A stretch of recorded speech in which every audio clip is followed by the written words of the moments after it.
Pour ce que l'Esprit veut nous donner ce matin, je vais vous inviter à tourner dans l'Épître aux Romains, chapitre 6. On va lire du verset 1 au verset 6 pour débuter. Et certainement que ça ne sera pas un secret pour plusieurs que nous allons parler de baptême ce matin. Et l'Esprit a beaucoup de choses à dire sur le baptême. Donc, dans l'Épître aux Romains, chapitre 6, on va lire du verset 1 au verset 6 pour introduire le sujet de ce matin.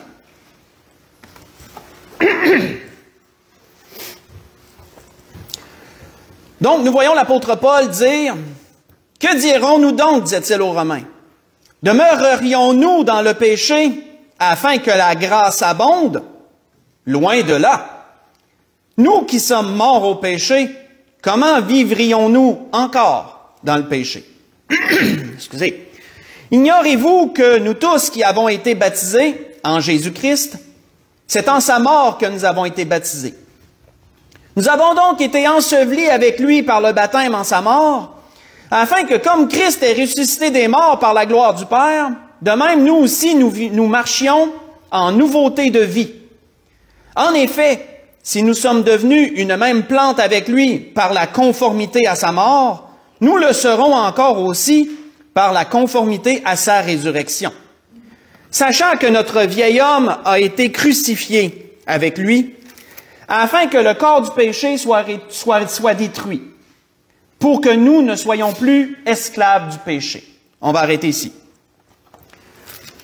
Donc, pour un peu vulgariser, parce que parfois l'apôtre Paul, dans sa grande connaissance, avait des tournures de phrases qui pouvaient peut-être compliquer et pouvaient peut-être paraître compliquées.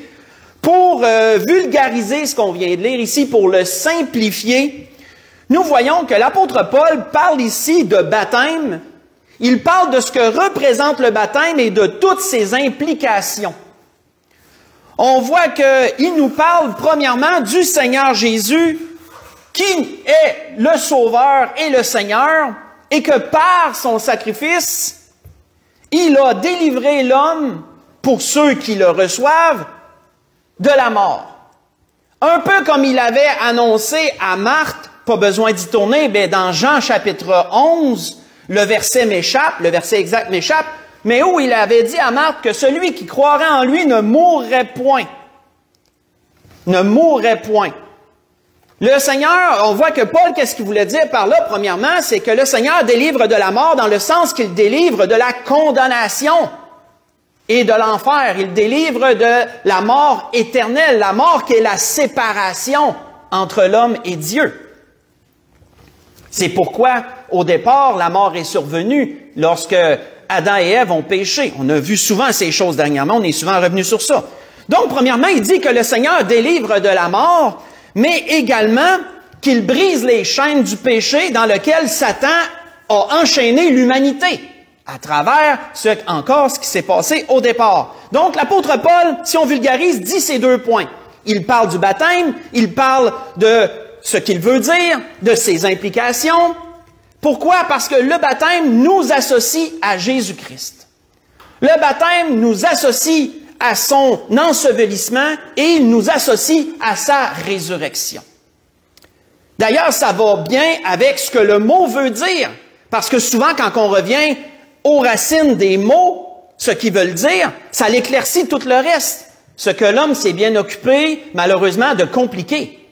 On voit que le mot baptême vient du grec baptisma, qui veut dire immerger ou submerger, qui veut dire à peu près la même chose.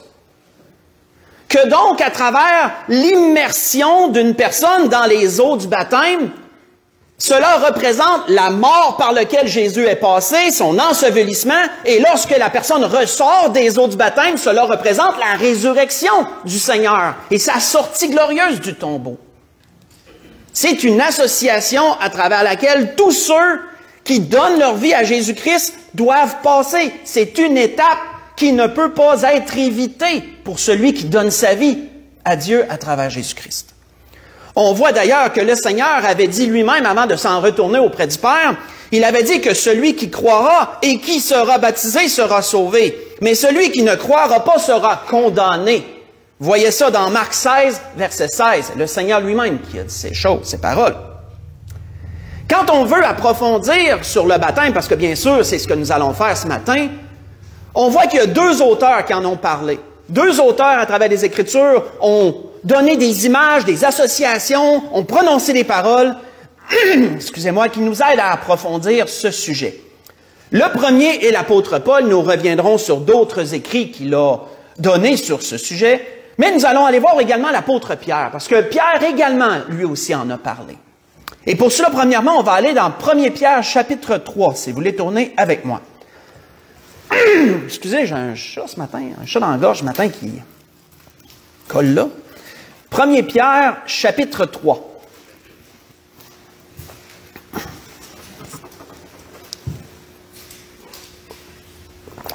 « 1 Pierre, chapitre 3, on va lire du verset 18 au verset 22.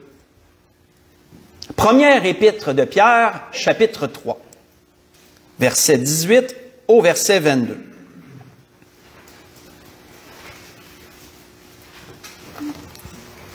On voit que Pierre commence ici en disant, voyons, excusez, j'espère que vous ne m'entendrez pas faire ça trop souvent. Il nous est dit, Christ aussi a souffert une fois pour les péchés, lui juste pour des injustes. Lui étant juste parce qu'il n'a pas commis aucun péché, et les injustes, ce sont nous. Les injustes sont tout le reste de l'humanité. Donc, lui s'est offert une fois pour tous, lui juste pour des injustes, afin de nous amener à Dieu. Il a été mis à mort quant à la chair et rendu vivant quant à l'esprit, dans lequel aussi il est allé prêcher aux esprits en prison, qui autrefois avaient été incrédules lors de la patience de Dieu qui se prolongeait au jour de Noé, pendant la construction de l'arche, dans laquelle un petit nombre, c'est-à-dire 8, furent sauvés à travers l'eau. Cette eau était une figure du baptême, qui n'est pas la purification des souillures du corps, mais l'engagement d'une bonne conscience envers Dieu, et qui maintenant vous sauve, vous aussi, par la résurrection de Jésus-Christ. Il est allé, en parlant de Jésus bien sûr, à la droite de Dieu, depuis qu'il est allé au ciel, et que les anges et les autorités et les puissances lui ont été soumises. On voit ici que Pierre nous parle de choses qui sont vraiment mystérieuses et profondes. Il commence, bien sûr, en introduisant le sacrifice de Jésus, ce qui est prêché dans tout l'Évangile. Mais ensuite, il nous parle d'une chose qu'on parle peu souvent, c'est qu'est-ce qui s'est passé lorsque Jésus est mort, lorsque son corps a été mis au tombeau. Qu'est-ce qui s'est passé? Bien, il nous dit que Jésus est allé prêcher aux esprits en prison. Que Jésus est descendu dans le séjour des morts, là où tous les morts allaient avant que lui ressuscite, et il a prêché à ceux qui ont été rebelles au jour de Noé. Tous ceux qui étaient dans le séjour des morts, qui n'avaient jamais entendu parler de Jésus en sa personne, en ont entendu parler de sa propre bouche pendant ces 3 jours qu'il était mort. Ça, c'est vraiment quelque chose de mystérieux, parce qu'on ne le voit pas à beaucoup d'endroits, mais Pierre, lui, nous ouvre une fenêtre pour ces choses et on peut voir ce qui s'est passé. Et ensuite, il clôt un peu cette portion, c'est une parenthèse, autrement dit, qu'il faisait. Et ensuite, il nous fait une association entre ce qui s'est passé au déluge et le baptême. C'est vraiment spécial. Si vous vous souvenez, pas besoin d'y retourner, mais dans la Genèse, chapitre 6, versets 5 à 7, il nous est décrit comment que le mal s'étant multiplié sur la terre après la chute de l'être humain, que le mal est devenu tellement incontrôlable, l'homme étant tellement égaré loin de Dieu, que chaque jour ses pensées se tournaient uniquement vers le mal, comme la Bible nous dit, de sorte que Dieu avait été chassé des cœurs et des pensées de tous, et le péché était devenu hors de contrôle. Et qu'est-ce que Dieu avait dit à ce temps-là? Dieu a dit, je me repens d'avoir créé l'homme, je vais détruire la terre par le déluge. Et ainsi, la Bible nous raconte que l'eau est descendue du ciel, a monté de la terre, et la terre a été submergée au-dessus de la plus haute montagne pendant, je pense, 1 mois entier. Pendant 40 jours, si ma mémoire est bonne. Et ensuite, le restant. Mais Pierre, lui, prend ce qui s'est passé là et il fait une association avec le baptême.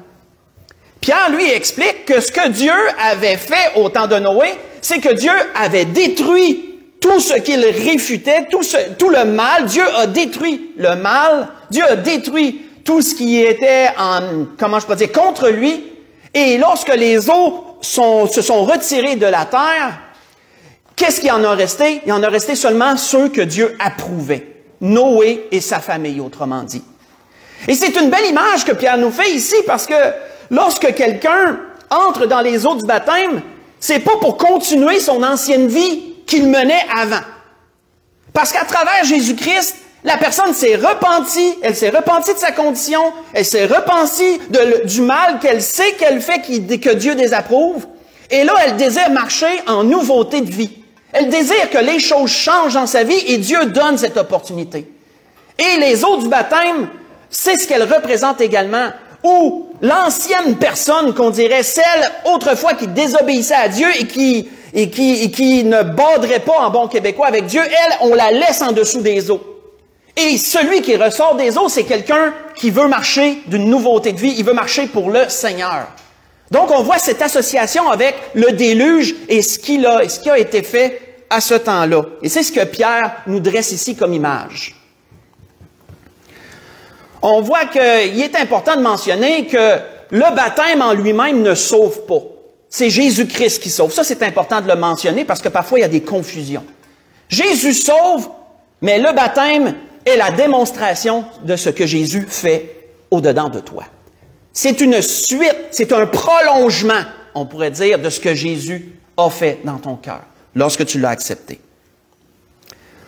Si vous voulez juste écouter, un bon exemple de ces étapes-là, parce qu'on en voit à travers les Écritures des hommes qui ont passé, bien sûr, par ces étapes-là, on voit entre autres un temps où Paul et l'un de ses confrères ministres qui prêchait avec lui, Silas, avait été enfermé dans une prison et que celui qui gardait la prison les avait entendus parler, les avait entendus chanter la louange de Dieu en prison, etc., et qu'un jour, à un moment donné, il y a eu un tremblement de terre, les chaînes se sont tous défaits des murs, et là, les prisonniers auraient pu tous se sauver, et le geôlier, celui qui gardait la prison, sachant qu'il pensait que tout le monde s'était sauvé, parce que lui s'était assoupi, je pense, ou quelque chose comme ça, là, quand il est rendu compte de ça, il a voulu se donner la mort, comme les Romains avaient l'habitude de le faire. Si un Romain faillissait à sa tâche, il se donnait la mort. C'était une coutume romaine, au lieu de passer en jugement. Et là, Paul lui dit, non, ne te donne pas la mort, on est tous ici. Et là, le geôlier a vraiment eu une réaction surprenante, très intéressante. On voit qu'il nous est dit que, alors le geôlier, ayant demandé de la lumière, entra précipitamment et se jeta tout tremblant aux pieds de Paul et de Silas. Il les fit sortir et dit, « Seigneur, que faut-il que je fasse pour être sauvé? » Et Paul et Silas répondirent, « Crois au Seigneur Jésus et tu seras sauvé. » Donc, c'est la première étape. Crois au Seigneur Jésus et tu seras sauvé, toi et ta famille.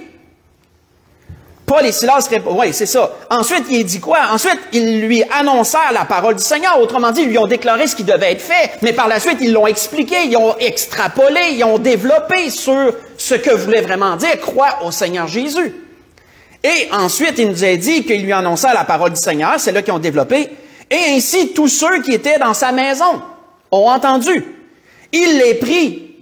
Paul prit le geôlier, sa famille, à cette heure même de la nuit.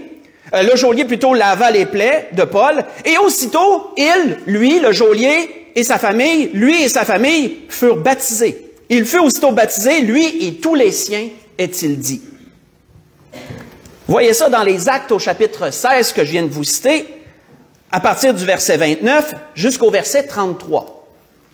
Crois au Seigneur Jésus et ensuite passe à travers les eaux du baptême. Comme l'apôtre Pierre l'avait dit, crois au Seigneur et ensuite démontre devant témoins que tu veux laisser de côté l'ancienne personne et que tu veux marcher en nouveauté de vie pour le Seigneur. Allons voir un autre homme qui en a parlé. On l'a vu tantôt, c'est Paul, mais on va voir ailleurs ce qu'il a dit sur cela dans 1 Corinthiens, chapitre 10, si vous voulez continuer à suivre avec moi. 1 Corinthiens, chapitre 10. Nous voyons à cet endroit l'apôtre Paul développer lui aussi sur ce sujet qu'est le baptême.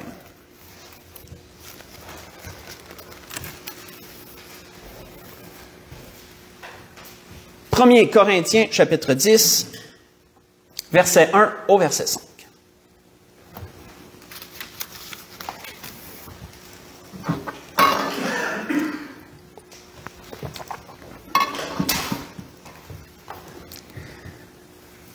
On voit qu'il est dit, Paul dit, « Frères, je ne veux pas que vous ignoriez que nos pères ont tous été sous la nuée, qu'ils ont tous passé au travers de la mer, qu'ils ont tous été baptisés en Moïse dans la nuée et dans la mer, ils ont tous mangé le même aliment spirituel, qu'ils ont tous bu le même breuvage spirituel, car ils buvaient à un rocher spirituel qui les suivait, et ce rocher était Christ. Mais la plupart d'entre eux ne furent point agréables à Dieu, puisqu'ils périrent dans le désert. » On va arrêter ici. Nous voyons Paul ici parler de l'histoire du peuple d'Israël. Plus spécifiquement de leur délivrance de l'esclavage de l'Égypte. Nous voyons que Paul commente ici comment que le peuple d'Israël, pris devant les eaux de la mer Rouge, ont été miraculeusement sauvés par Dieu puisqu'il a fendu les eaux de la mer et qu'il les a séparés et qu'ils ont pu traverser une portion, dans le fond, la mer Rouge, dans l'endroit où ils étaient, ils ont pu traverser la mer Rouge à pied sec. La mer étant séparée en deux et formant des colonnes d'eau de chaque côté, ce qui nous paraît vraiment impensable, mais à Dieu, rien d'impossible. Quand on a ça en tête, on peut voir beaucoup de choses se passer dans nos vies. Petite parenthèse comme ça. On voit ici que Paul commente cet événement-là et il nous dit que leur traversée à travers les eaux de la mer Rouge fut une image du baptême. En quel sens?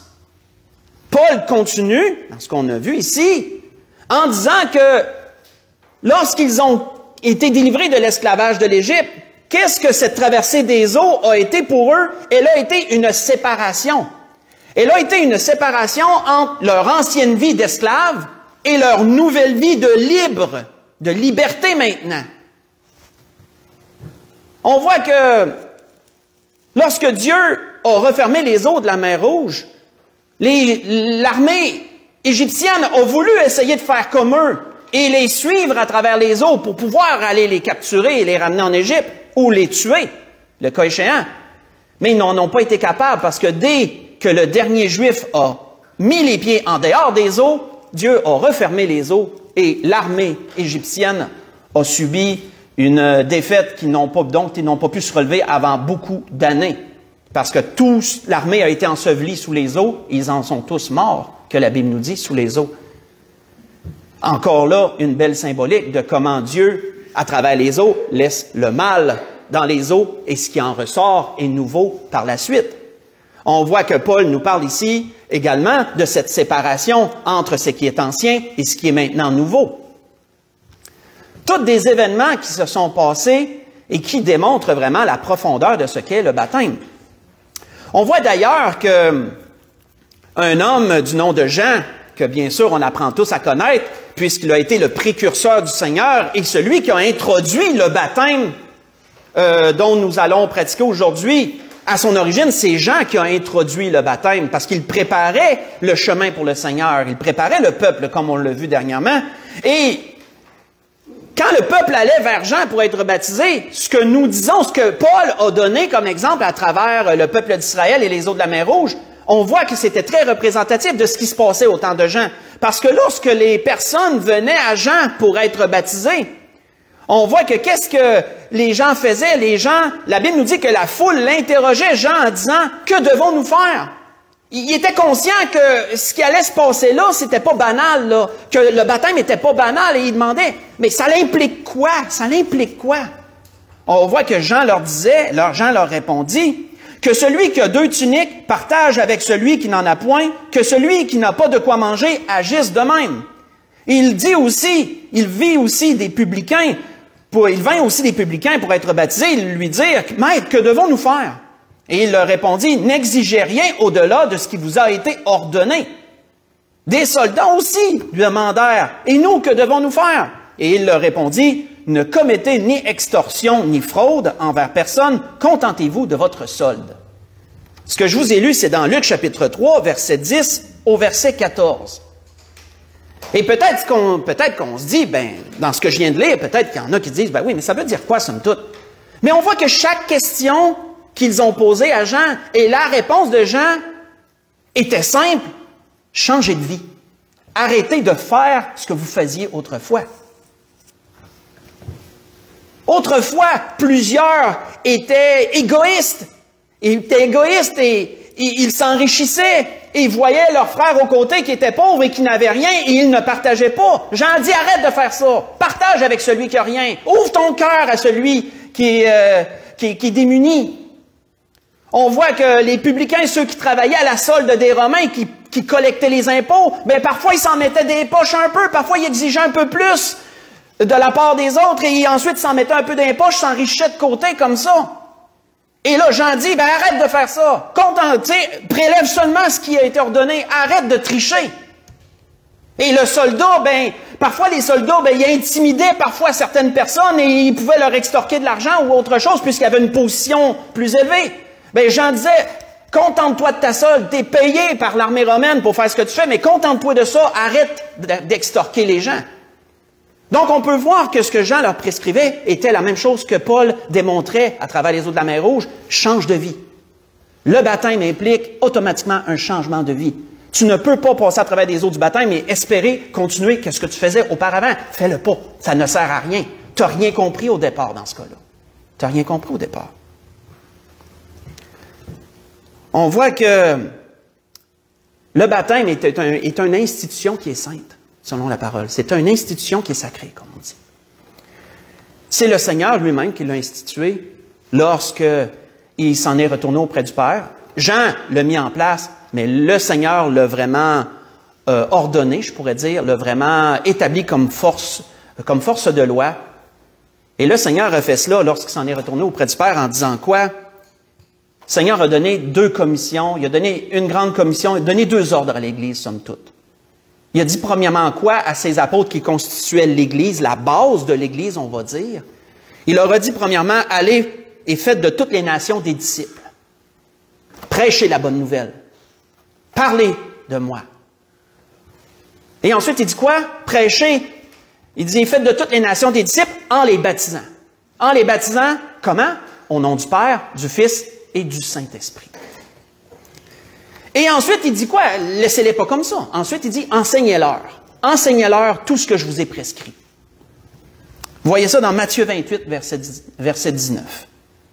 Et une des plus belles promesses que le Seigneur a laissées, le Seigneur terminant en disant, et je serai avec vous tous les jours jusqu'à la fin du monde. Et ça veut dire que pour tous ceux qui donnent leur vie à Jésus et qui passent à travers les eaux du baptême, le Seigneur est avec lui, est avec cette personne-là, chaque jour, à chaque heure de la journée, peu importe où il est, le Seigneur est là, avec lui, à ses côtés, puisque le Seigneur l'a promis, et sa promesse est jusqu'à la fin du monde. Et à ce que je sache, on n'est pas rendu là encore. Parce qu'à la fin du monde, on va être réunis avec lui. Donc, c'est pour ça qu'on n'aura plus besoin à ce moment-là, on va être vraiment avec lui. On voit que, encore de nos jours, le mandat que le Seigneur a donné et toutes ses implications perdurent encore de nos jours. Encore de nos jours, c'est la même chose que v'là 2000 ans quand ça a été mis en place. C'est toujours la même chose, c'est toujours la même signification profonde, toujours les mêmes implications, comme Paul a parlé aux Romains, dans ce qu'on a lu en introduction dans Romains 6. La bonne nouvelle continue à être prêchée. La bonne nouvelle de Jésus, du royaume de Dieu, continue à être prêchée. Et Dieu continue à appeler les hommes à se repentir en aussi grand nombre qu'il est possible. Et chacun a personnellement à répondre à cet appel dans sa vie. Chacun, personnellement, a cette responsabilité que Dieu lui a donnée. Tu es libre de faire ce que tu veux, je t'appelle, tu as le choix de me choisir, tu as le choix de venir à moi. Ensuite, à travers l'Église, les gens sont baptisés, ceux qui croient, ceux qui donnent leur vie à Jésus, passent à travers les eaux du baptême. Et ensuite, qu'est-ce qu'on fait? Bien, ensuite, on les accueille au sein de l'Église. On les accueille comme membres au sein de l'Église pour qu'ils marchent avec l'Église et que l'Église grandisse. Qu'elle grandisse en nombre et qu'elle grandisse en foi aussi, en amour et en tout ce que le Seigneur a laissé. Et c'était ce que l'Esprit voulait nous dire ce matin, nous rappeler à travers toutes les saintes paroles qu'on a vues.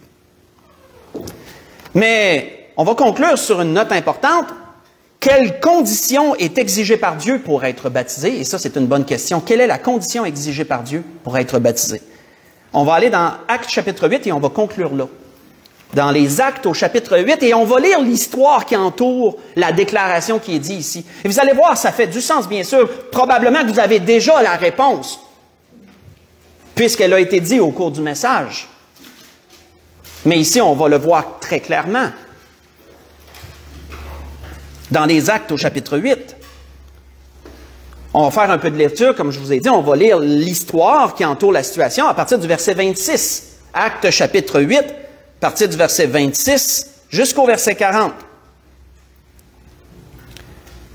Où une situation qui s'est déroulée ici, il nous est dit, un ange du Seigneur s'adressant à Philippe, lui dit, « Lève-toi et va du côté du Midi sur le chemin qui descend de Jérusalem à Gaza, celui qui est désert. » Il se leva et partit. Et voici un Éthiopien, un eunuque, ministre de Candace, reine d'Éthiopie, et surintendant de tous ses trésors, venu à Jérusalem pour adorer, s'en retournait assis sur son char et lisait le prophète Ésaïe. Autrement dit, il y avait une copie de la Torah, des anciens écrits, pas le Nouveau Testament puisqu'il n'était pas écrit encore, mais il y avait une copie de la Torah, ou du moins des écrits de certains prophètes, et il lisait le prophète Ésaïe.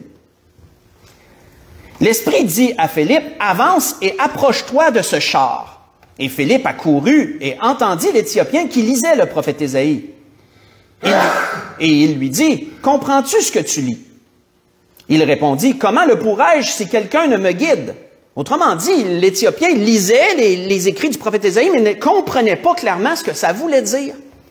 C'est pour ça qu'il a invité Philippe, il dit, « Ben, viens donc me l'expliquer. Si moi je ne comprends pas, viens donc me l'expliquer. » Et là, ensuite, il invita Philippe à monter et à s'asseoir avec lui.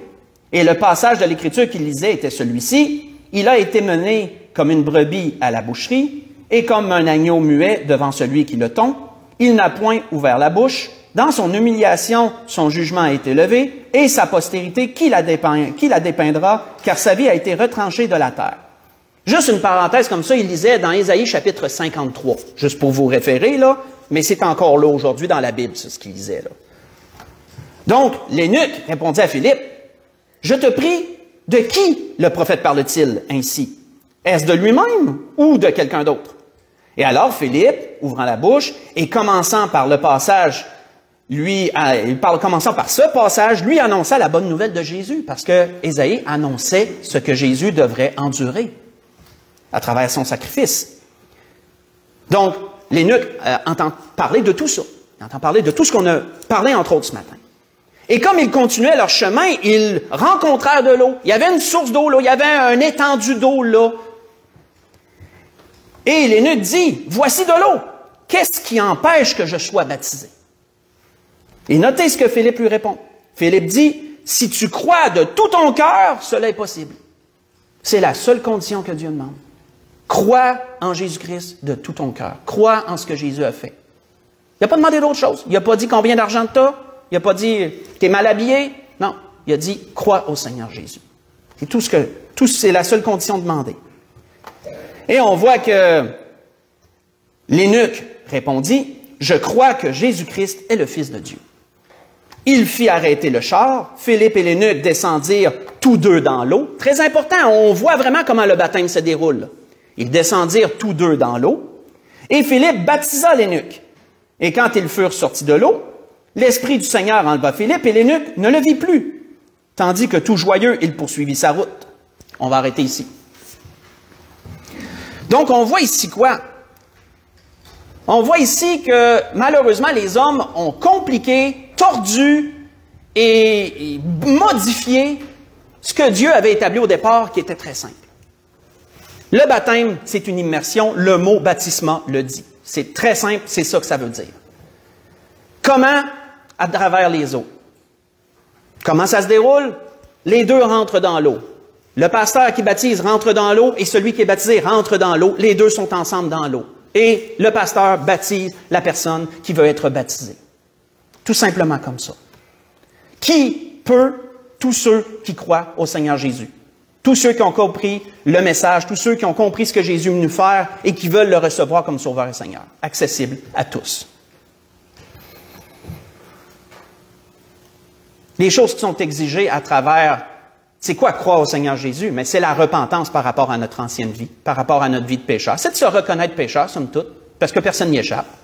C'est de se reconnaître pécheur et de reconnaître que Jésus nous mourrait pour nous, puis on a besoin de lui. On a besoin de lui, c'est une nécessité, c'est pas une option.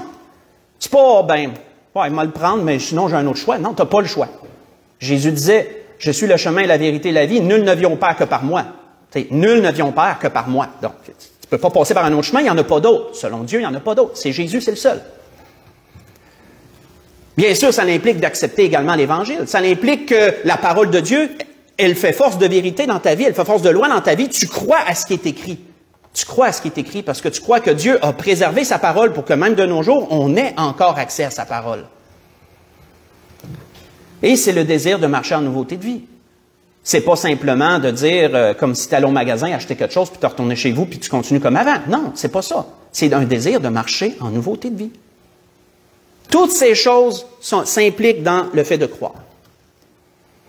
Et c'était ça que l'Esprit voulait nous dire ce matin. Et donc, avant qu'on procède au baptême, le Seigneur me met à cœur de faire un chant d'appel. Ça veut dire quoi? Ça veut dire qu'on va chanter un chant et que je vais me tenir en avant. Et si quelqu'un a compris le message ce matin, si quelqu'un veut aussi croire au Seigneur Jésus, qui veut donner sa vie au Seigneur Jésus, il veut vivre en nouveauté de vie, il reconnaît sa condition et il veut changer, la porte est ouverte et la possibilité, elle est là. Cette personne n'a qu'à venir me rejoindre et à dire qu'elle veut accepter Jésus comme son sauveur et Seigneur, qu'elle comprend les implications que ça a et qu'elle désire donner sa vie au Seigneur et marcher avec lui. C'est tout ce que Dieu demande. Donc, on va y aller avec un chant.